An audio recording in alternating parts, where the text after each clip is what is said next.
ಜನಿವಾರ ವಿವಾದದ ಬೆನ್ನಲ್ಲೇ ಮತ್ತೆ ಹಿಜಾಬ್ ವಿವಾದ ಮುನ್ನೆಲೆಗೆ ಬಂದಿದೆ.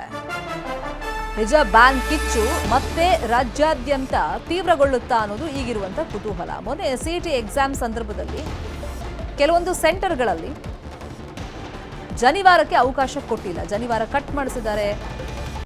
ಬೀದರ್ನಲ್ಲಿ ಸುಚಿವ್ರತ್ ಅನ್ನೋ ವಿದ್ಯಾರ್ಥಿ ಜನಿವಾರ ತೆಗೆಯಲ್ಲ ಅಂತ ಹೇಳಿದ್ದಕ್ಕೆ ಪರೀಕ್ಷೆಯಿಂದ ವಂಚಿತನಾಗಿದ್ದಾನೆ. ಈ ಬಗ್ಗೆ ಬ್ರಾಹ್ಮಣ ಸಮುದಾಯ ತೀವ್ರ ರೀತಿಯಲ್ಲಿ ಆಕ್ರೋಶ ವ್ಯಕ್ತಪಡಿಸಿ ರಾಜ್ಯಾದ್ಯಂತ ಪ್ರತಿಭಟನೆ ಮಾಡ್ತಾ ಇದೆ.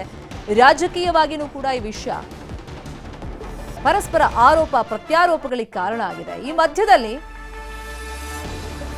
ಬ್ರಾಹ್ಮಣರಿಗೆ ಎಷ್ಟು ಅಗತ್ಯ ಇದೆ ಈ ಜನಿವಾರ, ಮುಸ್ಲಿಮರಿಗೆ ಹಿಜಾಬ್ ಕೂಡ ಅಷ್ಟೇ ಅಗತ್ಯ, ಪವಿತ್ರ ಅಂತೇಳಿ ಹಿಜಾಬ್ ಹೋರಾಟಗಾರ್ತಿ ಆಲಿಯಾ ಎಕ್ಸ್ನಲ್ಲಿ ಪೋಸ್ಟ್ ಹಾಕಿದ್ದಾರೆ. ಬ್ರಾಹ್ಮಣರಿಗೆ ಜನಿವಾರ ಎಷ್ಟು ಅತ್ಯಗತ್ಯವೋ ಹಿಜಾಬ್ ಕೂಡ ಮುಸ್ಲಿಮರಿಗೆ ಅಷ್ಟೇ ಅಗತ್ಯ ಅಂತ ಆಲಿಯಾ ಸೋಷಿಯಲ್ ಮೀಡಿಯಾದಲ್ಲಿ ಪೋಸ್ಟ್ ಹಾಕಿದ್ದಾರೆ. ಬ್ರಾಹ್ಮಣರಿಗೆ ಎಷ್ಟು ನೋವಾಯಿತು ಆ ಜನಿವಾರ ತೆಗೆಸಿದ್ರಿಂದ, ನಮಗೂ ಹಿಜಾಬ್ ತೆಗೆಸಿದ್ರೆ ನೋವಾಗಲ್ವಾ ಅಂತ ಪ್ರಶ್ನೆ ಮಾಡಿದ್ದಾರೆ.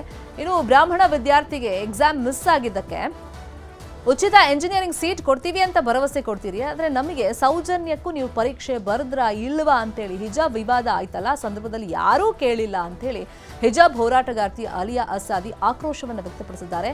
ಜನಿವಾರದ ಕಾರಣಕ್ಕೆ ಪರೀಕ್ಷೆಯನ್ನ ಬಹಿಷ್ಕಾರ ಮಾಡಿದಂಥ ಬ್ರಾಹ್ಮಣನ ನೋವು ಹಿಜಾಬ್ ಕಾರಣಕ್ಕೆ ಪರೀಕ್ಷೆ ಬರೆದಿಲ್ವಲ್ಲ, ಆ ಮುಸ್ಲಿಂ ಹೆಣ್ಮಕ್ಳ ನೋವು ಒಂದೇ ಅಲ್ವಾ, ಇದು ನಿಮ್ಗೆ ಕಾಣಿಸಲ್ವಾ? ಇಲ್ಲಿ ಜನಿವಾರವನ್ನ ತೆಗೆದಂತ ಅಧಿಕಾರಿಯನ್ನ ಸಸ್ಪೆಂಡ್ ಮಾಡ್ತಾರೆ, ಆದರೆ ಹಿಜಾಬ್ ಹಾಕೊಂಡವರಿಗೆ ಕಾಲೇಜ್ ಗೇಟನ್ನೇ ಬಂದ್ ಮಾಡ್ತಾರೆ. ಗೇಟ್ ಬಂದ್ ಮಾಡಿದಂತ ಅಧಿಕಾರಿಗೆ ಯಾವ ಶಿಕ್ಷೆನೂ ಇಲ್ವಾ ಅಂತೇಳಿ ಸೋಷಿಯಲ್ ಮೀಡಿಯಾದಲ್ಲಿ ಆಕ್ರೋಶವನ್ನು ವ್ಯಕ್ತಪಡಿಸಿದ್ದಾರೆ ಆಲಿಯಾ.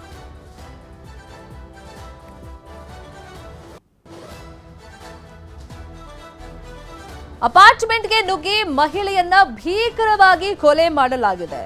ಕೊಲೆ ಮಾಡಿದ ಮೇಲೆ ಮಂಗಳಸೂತ್ರವನ್ನ ಕಿತ್ಕೊಂಡು ಪರಾರಿಯಾಗಿರುವಂತಹ ಘಟನೆ ನಡೆದಿದೆ. ಬೆಳಗಾವಿಯ ಗಣೇಶಪುರದ ಲಕ್ಷ್ಮೀ ನಗರದಲ್ಲಿ ನಡೆದಿರುವಂತಹ ಘಟನೆ.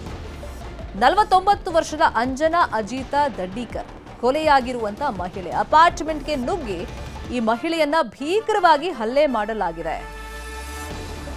ಕೊಲೆ ಆದ್ಮೇಲೆ ಮಂಗಳಸೂತ್ರವನ್ನ ಕಿತ್ಕೊಂಡು ಪರಾರಿಯಾಗಿದ್ದಾರೆ. ಅಪಾರ್ಟ್ಮೆಂಟ್ನಲ್ಲಿ ಗಂಡ ಹೆಂಡತಿ ವಾಸ ಮಾಡ್ಕೊಂಡಿದ್ರು. ಗಂಡ ಆಟೋ ರಿಕ್ಷಾ ಚಾಲಕರಾಗಿದ್ರು ಅಜಿತ್ ದಡ್ಡೀಕರ್. ಕೊರಳಲ್ಲಿ ಮಂಗಳಸೂತ್ರ, ಕಿವಿಯೋಲೆ, ಕೈಯಲ್ಲಿದ್ದಂಥ ಬಂಗಾರದ ಉಂಗುರ ಕದ್ದು ಅಲ್ಲಿ ಪರಾರಿಯಾಗಿದ್ದಾರೆ. ಕೊಲೆ ಆದ್ಮೇಲೆ ವಿಧಿವಿಜ್ಞಾನ ಪ್ರಯೋಗಾಲಯದ ಸಿಬ್ಬಂದಿ ಸದ್ಯಕ್ಕೆ ಸ್ಥಳಕ್ಕೆ ಭೇಟಿ ಕೊಟ್ಟು ಪರಿಶೀಲನೆಯನ್ನ ಮಾಡ್ತಾ ಇದ್ದಾರೆ. ಸ್ಥಳಕ್ಕೆ ಡಿಸಿಪಿ ನಿರಂಜನ್ ರಾಣೆ ಅರಸ್ ಭೇಟಿಯನ್ನ ಕೊಟ್ಟಿದ್ದಾರೆ. ಅವರು ಮಾಹಿತಿಯನ್ನ ಪಡ್ಕೊಳ್ತಾ ಇದ್ದಾರೆ. ಮೇಲ್ನೋಟಕ್ಕೆ ಕಳ್ತನದ ದೃಷ್ಟಿಯಿಂದ ಅಪಾರ್ಟ್ಮೆಂಟ್ ನುಗ್ಗಿ ಮಹಿಳೆಯನ್ನ ಕೊಂದಿರಬಹುದು ಅಂತ ಕಾಣಿಸುತ್ತೆ. ಬಟ್ ಪೊಲೀಸ್ ತನಿಖೆಯಿಂದ ಸತ್ಯ ಏನು ಅನ್ನೋದು ಬಯಲಿಗೆ ಬರಬೇಕಾಗುತ್ತೆ. ಬೆಳಗಾವಿಯ ಲಕ್ಷ್ಮೀ ನಗರದಲ್ಲಿ ನಡೆದಿರುವಂಥ ಘಟನೆ ಫೋಟೋದಲ್ಲಿ ತೋರಿಸ್ತಾ ಇದೀವಲ್ಲ, ಈಕೆನೇ ಅಂಜನಾ ದಡ್ಡೀಕರ್. ಈಕೆ ಅಪಾರ್ಟ್ಮೆಂಟ್ನಲ್ಲಿ ಇದ್ದಂಥ ಸಂದರ್ಭದಲ್ಲಿ ಯಾರೋ ಬಂದಿದ್ದಾರೆ. ಈಕೆಯನ್ನು ಕೊಲೆ ಮಾಡಿದ ಮೇಲೆ ಕತ್ತಲ್ಲಿದ್ದಂಥ ಮಂಗಳಸೂತ್ರ ಹಾಗೆಯೇ ಕೈಯಲ್ಲಿದ್ದಂಥ ಉಂಗುರ ಎಲ್ಲ ತಗೊಂಡು ಹೋಗಿದ್ದಾರೆ.